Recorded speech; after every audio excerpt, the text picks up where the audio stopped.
The following program is a SUTV student production.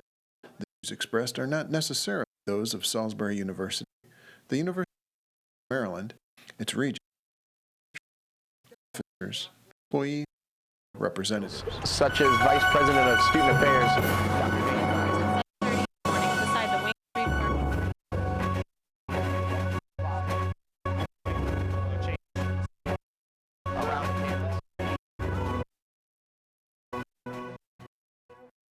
And welcome to TV.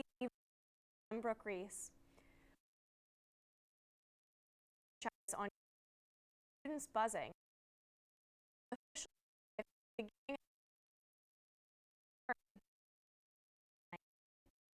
It's tough to put one up even if you're... The space formerly known as Girls Nest will now be a full-service Chick-fil-A. We interviewed University Dining Services Director Owen Rosson and several students for their opinions on this exciting new development. Now, yes, they're a faith-based, family-owned company, which requires them to close on Sunday, and we will honor that as well. There was no exception to that. However, their culture of customer service is exactly the culture that we want to bring onto campus, that model of service.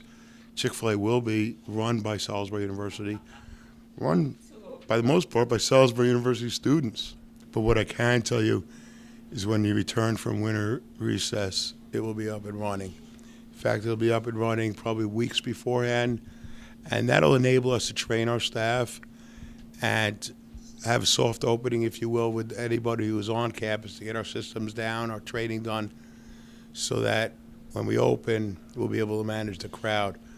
If you don't mind me adding, though, we are really excited to be able to offer a lot of employment opportunities to Salisbury students.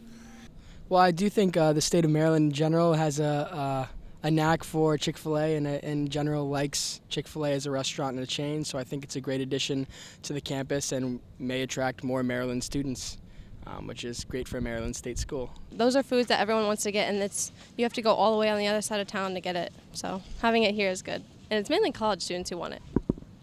Purdue business is all about chicken. We do eat a lot of chicken, so why not bring Chick-fil-A to campus? The Chick-fil-A on campus will feature a full lunch and dinner menu. It will also accept the Gold Card and dining dollars as forms of payment. For SUTV Evening News, this is Charlie Fern reporting. Campus will follow the same practices as any other franchise and will be closed on Sundays. Sustainability is one of the university's top initiatives right now on campus. SUTV spoke to SGA Vice President Kobe Azule about the Green Fund and the different initiatives that the Green Coalition is putting together. Commons, maybe by mags, because if we see how... Now, we might not be seeing much green right now as the fall weather is approaching, but Stevie Marie is going to tell us just how cold our Halloween weekend is going to be. We had a very brisk and cool morning and afternoon here in Salisbury. With mild conditions and clouds lingering, these conditions weren't that bad, but they will be a little bit tomorrow. Right now it's 48 degrees here in Salisbury. We topped out at 58 degrees, so it's definitely starting to feel more like fall. We had breezy light winds here, but those winds are going to increase to around 20-mile-per-hour gusts. And for this mid-latitude cyclone right here, it's going to head right on over towards us, and that's going to give us our rain and possible thunderstorms for tomorrow. And as that mid-latitude cyclone passes, a bubble of high pressure is going to follow right beneath of it, and that's going to give us our warm and wonderful temperatures for the rest of the week. And if you're going to be on campus, you better bring a rain jacket or an umbrella because it's going to be rainy. Towards the afternoon, towards 3 p.m., it's going to be rainy on to the end of the day. And for the 5-day forecast, moving past Thursday, we're going to see sunshine throughout the week. And for your Halloween weekend, it's going to be around 70 degrees. And starting off for your work week, it's going to be around 65. I'm Stevie Marie. Back to you, Brooke.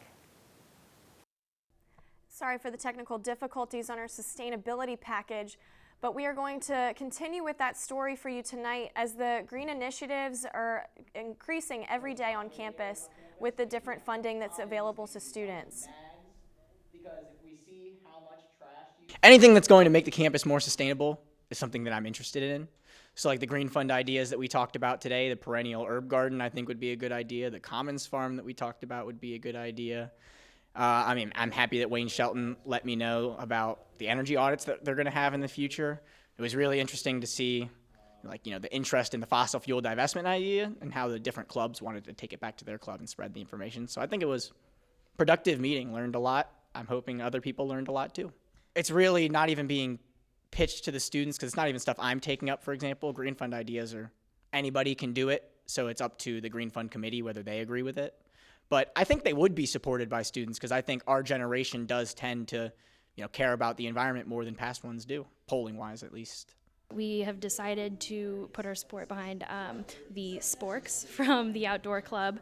A girl basically is getting reusable silverware at Commons, so it's not as much waste. And we are also putting our support behind the energy audit of Devil Bliss, which is one of the kind of like energy tanks that just isn't very efficient. And basically they'd go through and do the energy audit and try to make it more energy efficient with light bulbs, things like that. Now, Caitlin Burke takes us inside the costume design class to show us what students are creating this semester. Salisbury University has been growing exponentially in the past few years due to construction of new buildings and student population increase. We talked to Miss Leslie Armo and her students in the costume design class to see what unique possibilities have to do with design. We have a very small shop here, and we don't have students who are able to take a lot of levels of classes. I'm the only one who teaches costume design, and therefore if you have a bunch of students who come in for the construction class and have never held a needle before, and 3 weeks later they have to start making something, it's wonderful that we actually get them to be making real period pieces. Like in the Country Wife, it was actually a class project for my costume construction class that every student made a 17th century vest for a different costume in the play, and they were able to even have a certain amount of say in the choice of fabrics and trims and so forth, so they could own the design and be excited about it on stage. Projects we're doing as a whole, watching it go from just a lump of fabric to an article someone can wear is a really, really cool experience. I honestly thought when I started I was going to be really bad at it. I thought I was going to like stab my fingers with needles and suck, but I didn't. I ended up actually loving it. Now I'm working in the costume shop. I would hope that one thing that students get is that there are a lot of options.